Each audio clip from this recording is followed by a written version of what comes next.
jadi duit. Makanya itu ada istilah sigara rutang kan. Oh gitu Ah, ya. ah. Untuk apa namanya Untuk membayar membayar hutang. hutang aja gitu kayak ya udah yang penting panen jual gitu. Apa secangkir gelas kopi itu panjang ternyata prosesnya. Ketika ada satu tren yang udah meledak, ya udah puas. Padahal industrinya berkembang terus.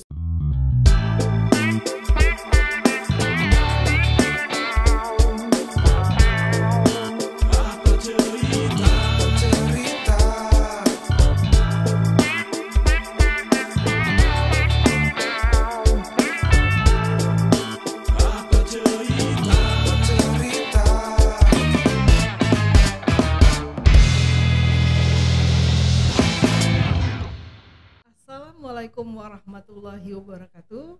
Balik lagi di sini di podcast Apa Cerita. Hari ini kita kedatangan tamu istimewa. Ya, adik ganteng. Iya. Apa kabar? Baik. Fikri ya. Fikri dipanggil biasanya Biasa dipanggil Wak Black. Wak Black. Ya, Wak Black ini adalah seorang barista ya. Ya, profesinya sebagai barista. Ya, jadi hari ini kita kedatangan barista yang masih muda tentunya dan ya lumayan ini gitu ya, lumayan dengan prestasinya sebenarnya. Apa kabar? Baik Kak. Panggilannya apa ini enaknya? Panggil Wak Black boleh, panggil Black boleh, panggil Fikri juga boleh. Iya Apa ya. aja bebas. Kalau Uwa kayaknya saya lebih tua, nggak mungkin juga dipanggil Uwa ya kan, karena Benar. lebih uwa-uwaan saya daripada ini. Fikri aja ya, Fikri boleh. ya Fikri. Fik, gimana sih apa namanya? Sekarang ini kan banyak sekali mulai ramai itu ya fenomena kafe-kafe ya bertebaran di ini, terutama di kota-kota seperti di Sumatera Utara ini luar biasa banyak pertumbuhannya. Benar. Ini seperti apa sih sebenarnya fenomenanya? Bisa diceritain nggak? Kalau pertumbuhan kafe atau coffee shop, benar sekarang tuh lagi masuk ke eranya third wave. Jadi dulu ada namanya first wave, second wave, third wave. Yang first wave itu dimulai dari kayak kedai-kedai kopi komersil, warung kita bilang kedai kopi gitulah. Baru masuk ke second wave. Second wave itu udah mulai ngenalin kopi secara modern. Oh gitu. Ya udah mulai pakai mesin kopi. Udah mulai ada varian-variannya dari si kopi tadi gitu, kayak jadi kopi susu atau frappuccino atau apa gitu. Nah sekarang balik lagi masuk ke third wave. Nah third wave ini ngembalikan kita ke hakikatnya si kopi itu sendiri gitu. Jadi kayak kita ngenalin si kopi berdasarkan daerah-daerah asalnya, berdasarkan dari mana kopinya diambil gitu. Jadi kita nggak ngenalin kopinya doang atau nggak ngenalin variasi minuman kopinya doang.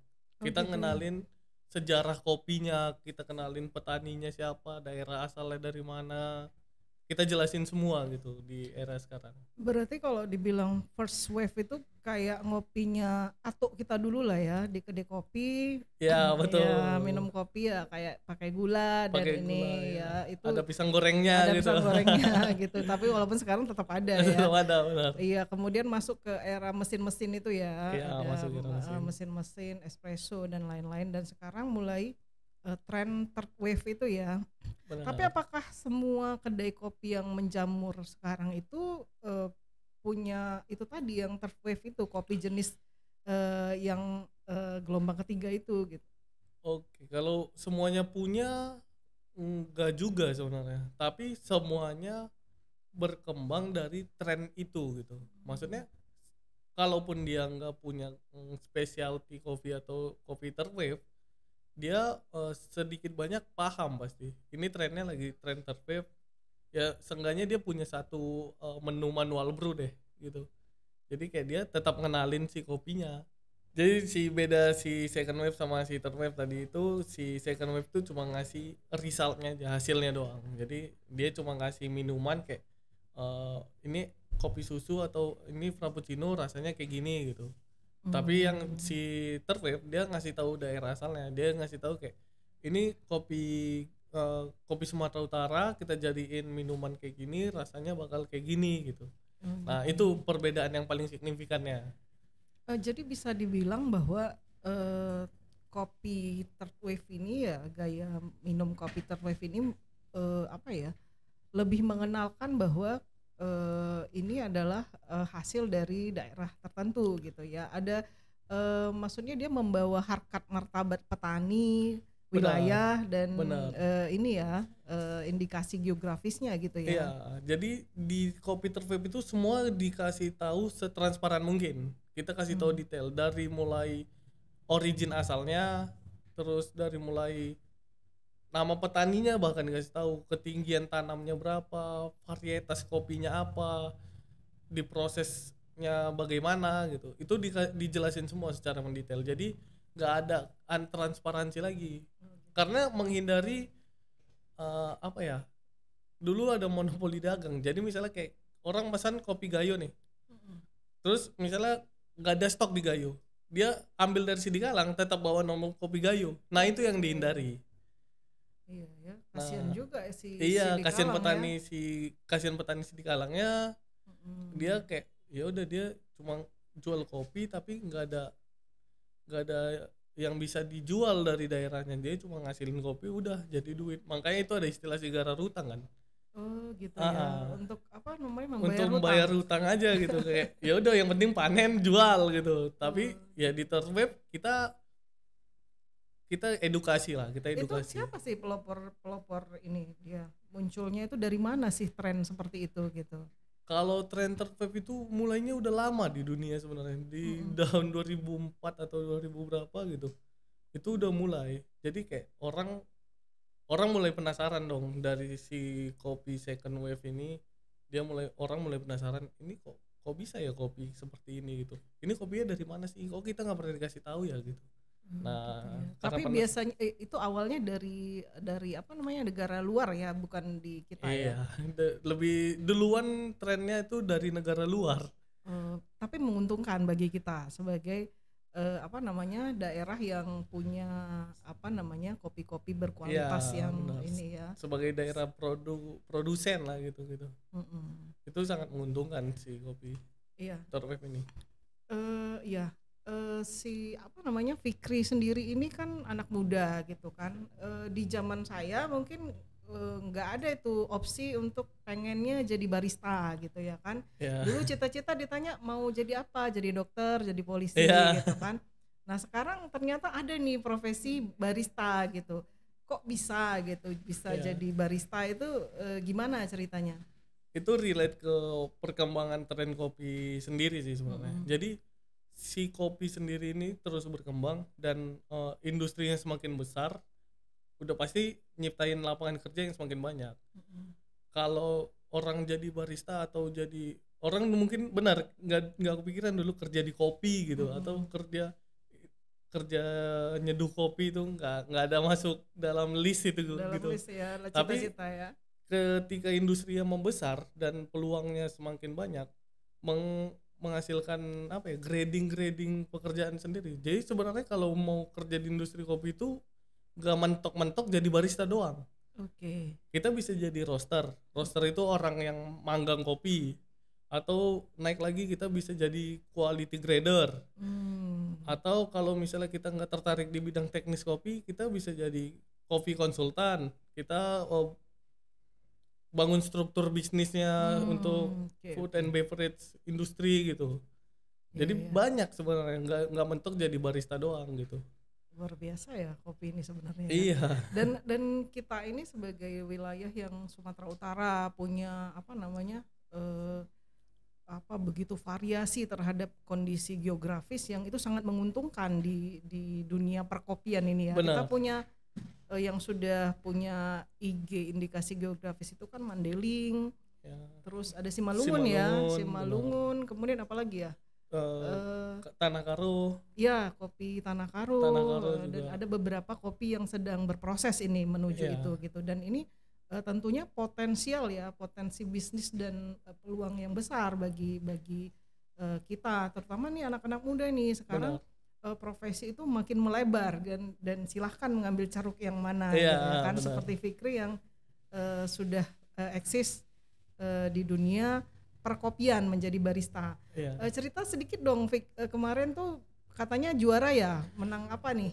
Oh, Kompetisi kopi sebagai barista nih. ya, jadi di 2018 tuh ada namanya kompetisi Indonesia Aeropress Championship. Itu kompetisi nyeduh kopi pakai alat Aeropress. Aeropress ya, itu Ya, masih manual ya? Itu salah satu alat manual brew. Salah Oke. satu alat manual brew, terus ada kompetisinya. Itu kompetisi pertamanya aku sebenarnya. Jadi kayak Dan langsung menang ya? ya langsung juara. Gila, luar biasa, tepuk tangan. Jadi kayak Iya. ya itu kompetisi pertama.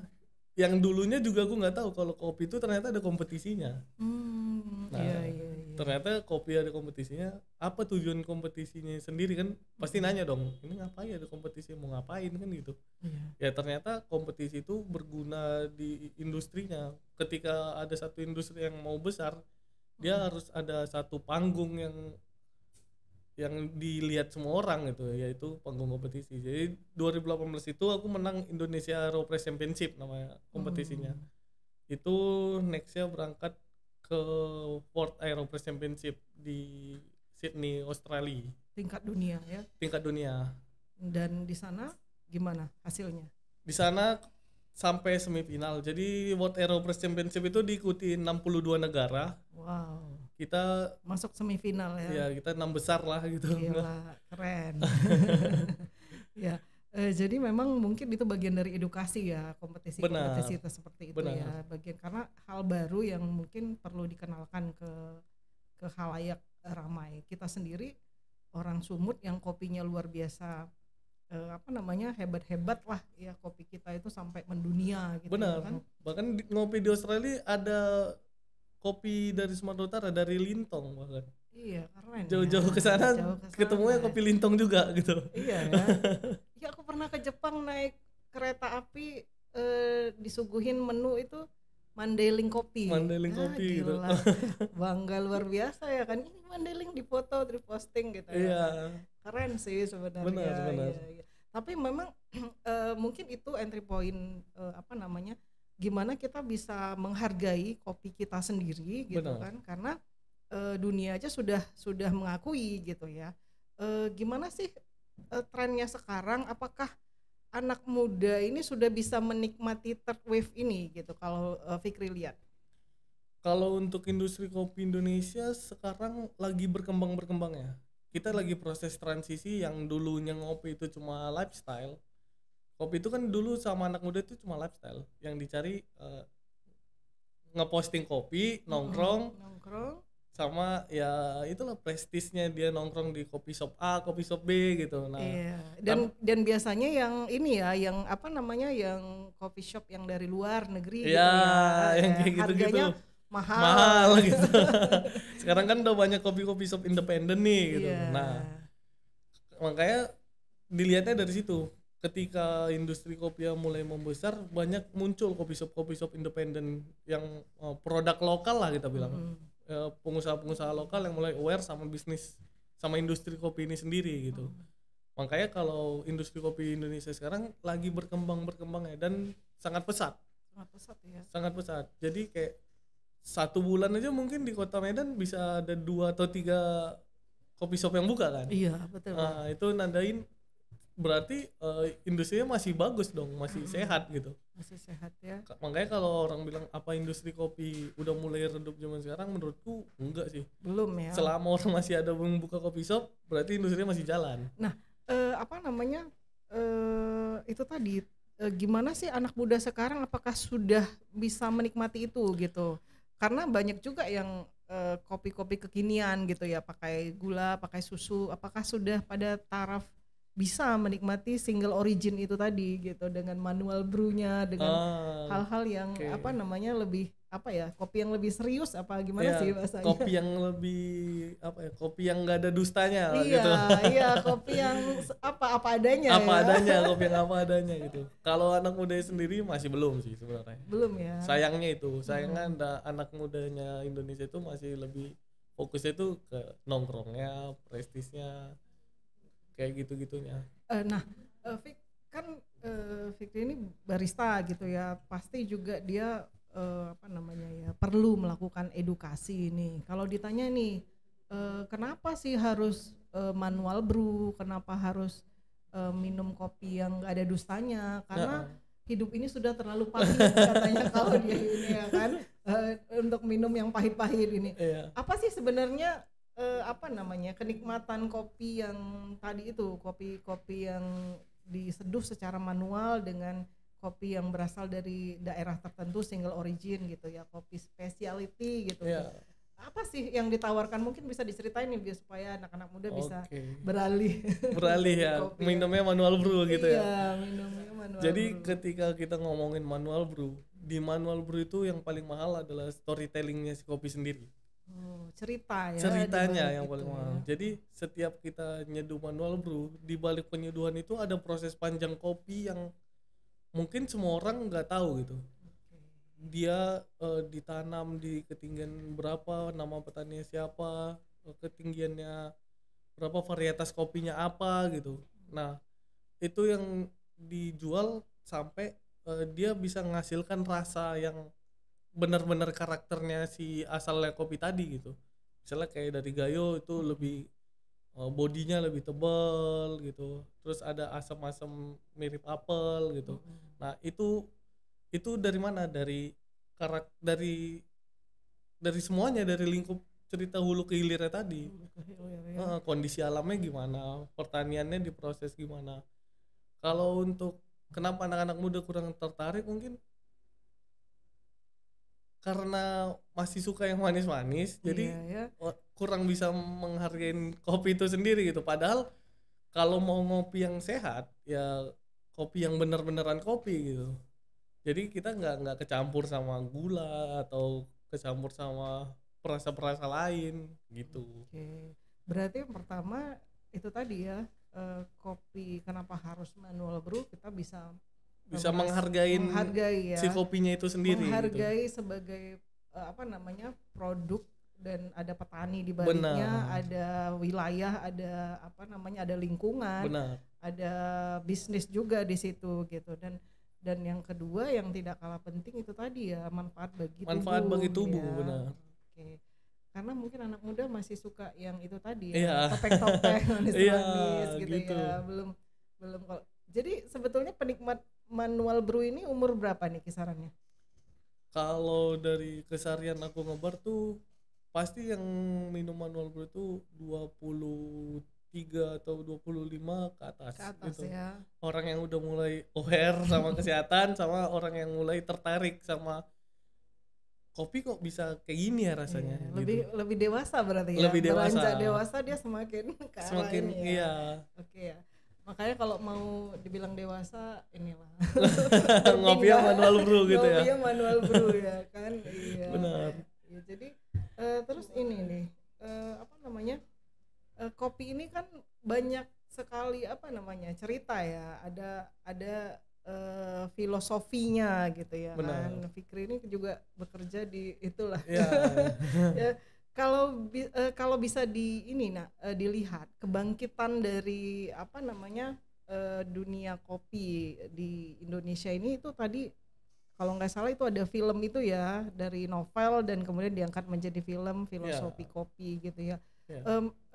Bener nggak gitu, ada pengaruh itu yang besar untuk mendorong percepatan industri kopi ini? Menurutku sangat pengaruh gitu. Karena di 2015 atau 2014 sebelum adanya si film itu sendiri, si film filosofi kopi itu sendiri, ya kopi itu cuma dianggap komoditas biasa gitu. Kayak komoditas kopi, ya udah kopi gitu. Tapi ketika kita dikasih tahu di film itu kopi itu ada filosofinya gitu. Ternyata ada storytelling, lebih ke storytelling yang orang-orang di belakang minuman yang ada di depan kamu gitu.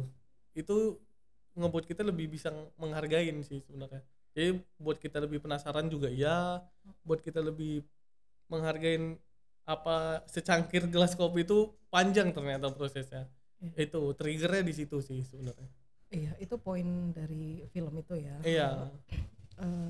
Tapi memang kopi ini kan memang punya keunikan tersendiri gitu ya. Mungkin udah lama sih kita itu di Indonesia itu dari kalau dilihat sejarahnya itu tahun 1600-an dibawa Iya. Belanda dari Arab untuk ditanam dan sebagai komoditi industri apa namanya perkebunan dan berhasil di Jawa dan Sumatera, Sumatera, Aceh ya Aceh ya. perkebunannya.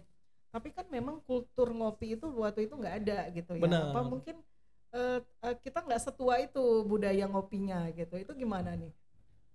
Kalau budaya ngopi, ya mungkin kita lebih muda ya budaya ngopi dibanding negara-negara yang khususnya Timur Tengah gitu. Timur Tengah itu dari dulu udah kenal ngopi gitu, dari zaman kaisar-kaisar dulu udah ngopi Iya. gitu. Tapi kalau untuk perkembangan industrinya kita nggak kalah sebenarnya. Untuk perkembangan industri kita nggak kalah, kita terus berinovasi, bahkan beberapa kali contohnya di kompetisi dunia kita selalu bisa bicara banyak gitu, Gitu ya, bisa menunjukkan unjuk gigi lah unjuk istilahnya gigi ya. gitu. Kayak kita pernah juara, kita masuk 4 besar di World Barista Championship, terus kita pernah masuk semifinal di World Aeropress Championship, dan ya kita langganan finalis di kompetisi kopi dunia gitu sebenarnya. Ya sih. Memang ini ya bicara ngopi terus di filosofi kopi itu juga muncul apa namanya ya quote-quote ngopi gitu ya, Iya. anak-anak kopi senja, Iya. apalah kopi yang menginspirasi terus Benar. itu apa ya Itu triggernya sih. Jadi triggernya ya. ketika kita mau merambah satu market, misalnya kayak market-marketnya anak-anak ABG gitu, ya kita harus beradaptasi dong dengan apa nih gimmick yang bisa dibuat sama mereka gitu. Apa nih pemantik mereka supaya mau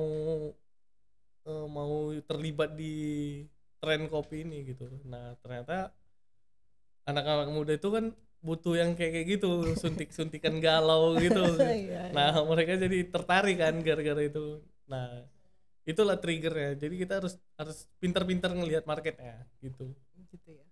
Nah ini kalau pengalaman aku pribadi ya, memang ngopi itu dari dulu, tapi mungkin ketika zaman dulu masa-masa kuliah itu belum ada tren ngopi yang kayak gini, belum Iya. ada gitu, belum ada, malah sempat yang instan, kemudian masuklah yang itu tadi ya kan espresso, americano itu Iya. udah mulai, tapi emang dari dulu udah nikmatin yang nggak pakai gula gitu Iya. kan, dan sekarang ada kopi specialty ini dan parahnya udah masuk kepada apa namanya ya, kepada si third wave ini udah bisa Iya. menikmati ini, susah nih balik lagi ke Iya. ini, udah nggak bisa lagi balik ke ini, udah kopinya kopi itu aja, nggak bisa Iya. lagi balik ke awal gitu. Iya. Nah susahnya ketika kita tidak ada apa namanya, tidak di tempat kita gitu kan, harus bawa kopi nih kemana-mana, harus bontot kopi untuk bisa Iya, benar. nyeduh sendiri Atau bawa gitu. alat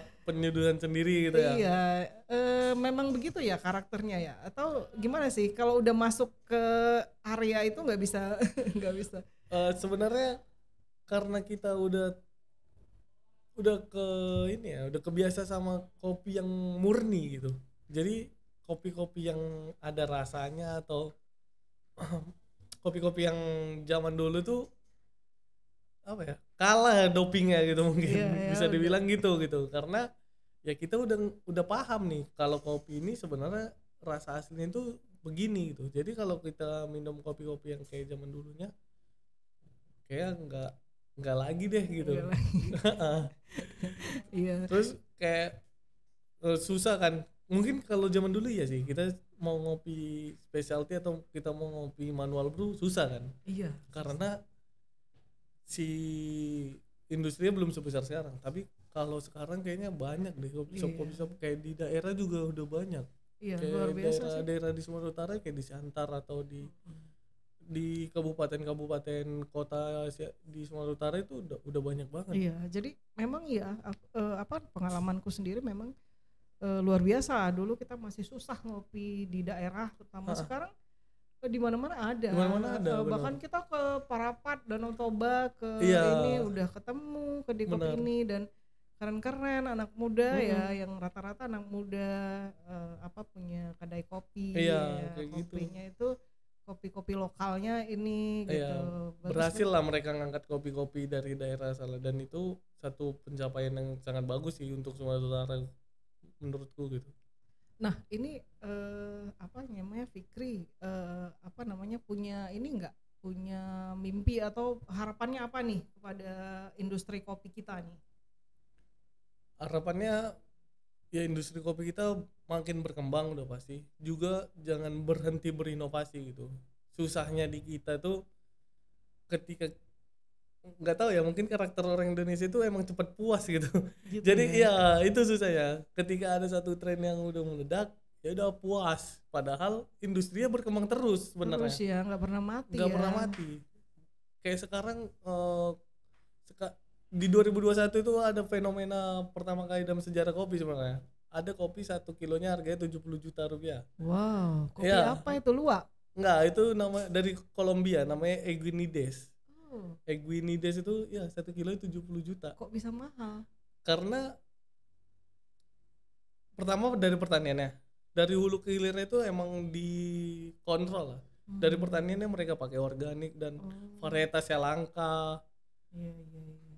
Terus mereka ngeprosesnya pakai injeksi bakteri segala macam. Berarti kalau 70 juta per 1 kilo kilo, secangkirnya berapa itu? nggak tahu 300-an ribu kalau nggak salah tuh. Aduh, bisa ngopi ini ya rame-rame Bisa ya. ngopi rame-rame tuh, benar. Aduh. Kalau kopi kita yang paling mahal apa kira-kira? Kemarin sempat luwak ya, kayaknya pernah Ya luwak viral gitu ya di luwak sempat viral kemarin. sempat viral Iya. ya. Kopi apa lagi nih yang kita lagi ngetren di dunia nih, kopi asal di Indonesia? Kopi asal Indonesia nih sebenarnya, kopi asal Indonesia itu selalu ngetren di luar. Cuma karena ngetren di luar nggak sampai beritanya ke kita gitu. Gitu pula ya. Iya benar, karena di setiap negara itu pasti setiap negara ada kompetisi kopi, Mm-mm. dan ternyata banyak kompetitor yang ikut kompetisi ini pakai kopinya Indonesia. Gitu Karena ya. orang sana itu selalu nganggap kopi Indonesia itu punya tempatnya sendiri gitu. Mungkin nggak pure kopi Indonesia, tapi bakalan di blend pakai kopi Indonesia atau bahan utamanya itu kopi Indonesia. Iya, kayak luar biasa. Ya mungkin karena kita di sini jadi kita nggak ngikutin kan berita-berita di luar segala macam. Tapi kalau kayak mungkin kita ada di dalam satu lingkup industri kopi, ya kita pasti tahu tuh. Gitu Ini ya. bahkan beberapa kali kompetisi di Qatar yang juara orang Indonesia malah. Orang Indonesia ya. Iya, orang Indonesia yang kerja di Qatar dia juaranya gitu. Oh gitu. Makanya sebenarnya kopi Indonesia itu selalu maju sih. Iya, dan kopinya maju, otomatis SDM di baliknya itu diharapannya anak-anak muda sekarang ya. Iya, dulu 2017 aku pernah ikut sertifikasi profesi barista. Mm-mm. Emang waktunya Indonesia sekarang itu udah nggak ngekspor kopi lagi, tapi udah waktunya sekarang tuh kita ngekspor SDM sih sebenarnya. Oh gitu. Kenapa? Karena menurutku kalau mau ngekspor kopi ya itu udah dari dulu kita lakuin gitu kan. Tapi harusnya kita bisa mikir kayak mana cara ngekspor barista dari Indonesia.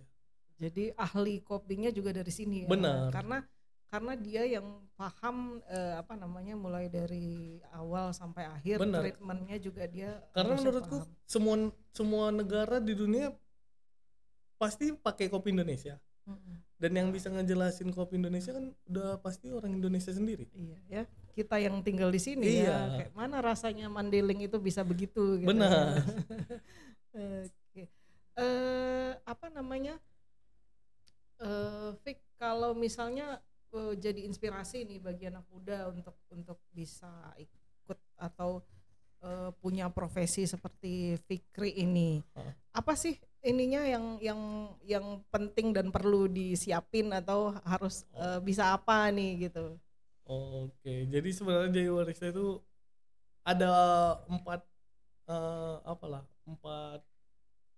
faktor yang harus dipunyai barista. Yang pertama itu udah pasti hospitality. Hospitality itu keramah tamahan, attitude. Attitude ya. Oh Iya. itu penting ya. Itu sangat penting karena kita ada di industri yang mengandalkan keramah tamahan gitu. Kalau orang first impressionnya udah nggak suka sama kita, nggak akan datang lagi tuh orang. Oh gitu ya. Nah, jadi yang pertama yang harus dipunyai barista itu hospitality namanya. Mm-mm. Itu keramah tamahan, attitude, manner, cara kita bertutur kata gitu. Yang kedua itu product knowledge. Mm. Nah, product knowledge itu ya kita tahu lah apa yang mau kita jual gitu. Kita tahu sejarah. Misalnya kita mau jual gayo, kita tahu nih gayo ini ada di mana sih? Oke. Kan agak lucu gitu kalau ditanya orang. Iya, Ini gayo. kopi gayo di mana? Di NTT gitu misalnya kan salah berarti dong gitu. Salah ya. Atau Padahal ditembung katanya. ditembung Jauh kali katanya ya. gitu. Nah, makanya kita butuh product knowledge. Jadi kita tahu apa yang kita jual, kita bisa jelasin ke orang hasilnya apa. Hasilnya kita bisa edukasi customer. Mm-mm. Kita bisa edukasi orang yang datang ke coffee shop kita yang mau ngopi di tempat kita ini, kita bisa edukasi. Jadi efeknya industrinya makin luas lagi. Dari satu orang edukasi satu orang, ini pasti cerita ke temannya dong. Nah, kayak gitu selanjutnya. Berentetan gitu jadinya. Yang ketiga itu udah pasti skill Ya. cara kita mengolah produknya kita, itu yang harus dipunyai barista. Jadi pertama hospitality, product knowledge, baru skill mungkin aku pernah dapat ini sih kayak pertanyaan kayak ngapa emang barista butuh skill, kan udah pakai mesin kopi kita. Iya. Ya benar, kita pakai mesin kopi gitu. Iya. Tapi untuk mengoperasikan mesin kan tetap butuh skill sebenarnya. Iya. Makanya ya barista itu tetap harus punya skill, minimal dia bisa manual brew atau bisa mengoperasikan mesin kopi lah gitu. Ngerti, paham Ngerti, ya. paham. Iya. Mesin itu juga ini ya kan, cuman itu alat yang memang operasional juga harus harus dilakukan sama manusia gitu. Iya, berapa menit ini itunya kan Iya. ada pengaturannya Iya, ya. jadi di mesin tuh ada namanya adjustment atau kalibrasi gitu kan. Kalibrasi, nggak diperintah ayo mesin Iya. buat cappuccino, nggak bisa Nggak juga, bisa gitu ya. juga. Ya, jadi barista itu harus punya skill kopi dan skill untuk produknya lah gitu. Terus yang terakhir tapi nggak kalah penting tuh hygienitas. Oke ya, dia nggak boleh kuku ini Ya, rapi, apalagi bersih. di masa sekarang, masa pandemi dan ya masa kayak gini lah, masa yang lagi sulit kayak gini, itu isu yang sangat penting. Bahkan itu pernah dibahas di forum kopi dunia atau di Boston kalau nggak salah. Itu pernah dibahas. Apanya nih poin penting yang hygiene itu?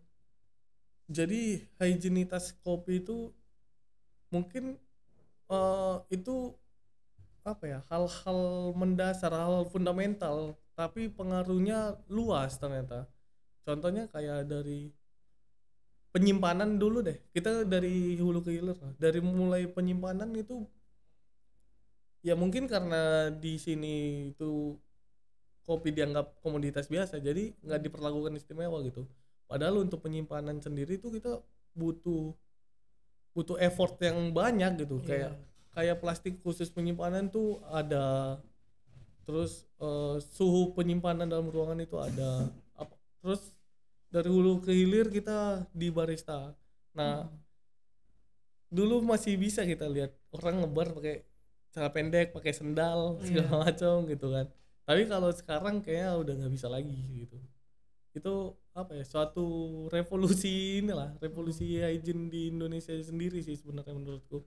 Ya karena dia memang produk pangan Iya, ya, apapun itu dia tetap benar. tetap harus nomor satu. Jadi itu waktu di konferensi yang bahas hygienitas di forum kopi dunia itu muncul beberapa indikator-indikator yang harus dipenuhin setiap barista lah gitu.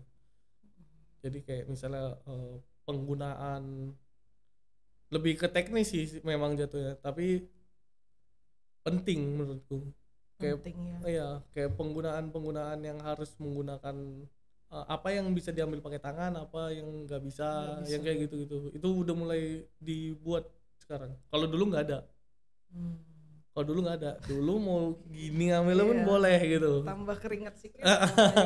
Tapi kalau sekarang udah nggak bisa. Berarti yang tadi 4 poin itu ya bisa jadi barista ya. Tapi Benar. tampan masuk nggak kategori harus tampan gitu ya? Tampan tuh masuknya ke grooming, itu masuk ke isu hygiene sebenarnya. Oh gitu. Iya. Ketampanan ada higienitas ya. Iya, maksudnya kayak ya kategori tampan nih susah kan, relatif Iya, kan relatif gitu. ya, tapi bersih lah ya. Tapi Kalau yang bisa diukur itu grooming ternyata. grooming itu Grooming gimana? itu cara kita berpakaian, cara kita menata rambut, groomingnya kita lah gitu. Gitu ya. Nah, itu udah mulai diatur. Jadi mungkin orang barista gondrong dulu boleh nggak ikat rambut di bar, sekarang nggak boleh. Sekarang tetap harus ikat rambut Iya, ya. kayak gitu. Atau pakai topi di bar kalau rambutnya gondrong. Nah, yang kayak gitu itu udah mulai ada rules and regulasinya sekarang. Harus ternyata. pakai celemek gitu enggak ya? Harus, Karena- harus. Harus juga ya? Harus. Oh iya ya. Vic, itu tadi syarat menjadi barista. Tapi sebenarnya barista ini udah cukup menjanjikan nggak sebagai profesi gitu? Kalau untuk profesi barista sangat menjanjikan untuk saat ini karena ditopang dengan tren yang terus berkembang, kopi shop yang terus menjamur di mana-mana. Jadi barista apa ya? Salah satu profesi yang banyak dicari malah. Oh gitu ya. Iya, karena kopi shop banyak buka nih. Ada 10 kopi shop buka, berarti dia butuh minimal 10 barista baru kan. Gitu ya. Iya, berarti ini Fikri ini ya, pergi juara dunia makin banyak ini ya. Makin banyak yang ini nih yang nyari ya. Ya, tapi ada yang disayangkan juga. Untuk gaji barista itu masih isu yang sangat panas lah sampai saat ini. Karena kayak ini kan barista udah di sertifikasi profesi barista aja ada gitu. Iya. Tapi belum ada kayak gaji yang kayak UMR atau upah minimum apa gitu yang masuk ke UMK ya, upah minimum kopi ya. upah minimum kopi tuh boleh dibuat tuh. Nah, Iya. itu belum ada sampai sekarang, tapi masih dibahas terus gitu. Ada nggak persatuan barista di ini nih ya? Perkumpulan apa gitu yang menyatukan para barista? Karena barista ini apa ya? Karena kebanyakan anak indie juga mungkin ya. Jadi jatuhnya komunitasnya banyak gitu. Oh gitu. Komunitasnya banyak. Ya, tapi kalau komunitas yang paling tua di Indonesia ada namanya Barista Guild Indonesia gitu. Karena di Indonesia sendiri ada asosiasinya sebenarnya kan. Ada Specialty Coffee Association of Indonesia, SCAI namanya. Disitulah berkumpul para pelaku usaha Iya. dan pengolah dan barista. Gitu Benar, ya. benar. Oke. Jadi ya si SCAI ini semua barista bisa ngadu lah ke SCAI gitu. Jadi Gitu kayak ya, isu-isu yang perlu dibahas, dicari jalan keluar benar, gitu ya. benar. Jadi sekarang udah ada asosiasinya lah. Hmm. Kalau dulu kan asosiasinya dulu ada, tapi kayak nggak ngapa-ngapain aja gitu. Kayak udah ada asosiasinya, tapi ya udah gitu. Iya, Kalau sekarang lagi bagus-bagusnya sih menurutku. Jadi kayak pertama kan dulu kita takut tuh, kita cari kerjaan yang apa, yang ada BPJS-nya iya, atau BPJS ya kan, jadi atau PNS. ditanggung gitu, yang kayak gitu kan. Ya di asosiasi itu dibahas, dan sekarang ya semua karyawan kan harus punya jaminan kesehatan, jaminan hidup gitu. Dan makanya kalau menurutku profesi barista itu menjanjikan.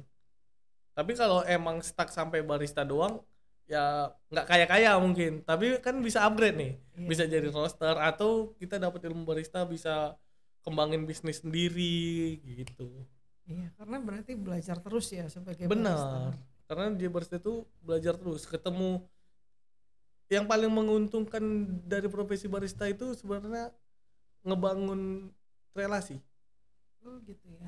Kita ketemu banyak orang, kita bangun relasi, ya kita bisa ngapain aja dari kita ketemu orang kan. Dan itu nggak ada batasan geografis ya atau negara Benar, ya, benar. dunia ya. Apalagi sekarang globalisasi ya. Benar. Kita bisa promo pakai medsos dan itu sampai kemana? Benar. Mungkin orang pakai hashtag apa udah? Iya, udah nyebar ke kelar ya kemana-mana. seluruh dunia ya. Benar.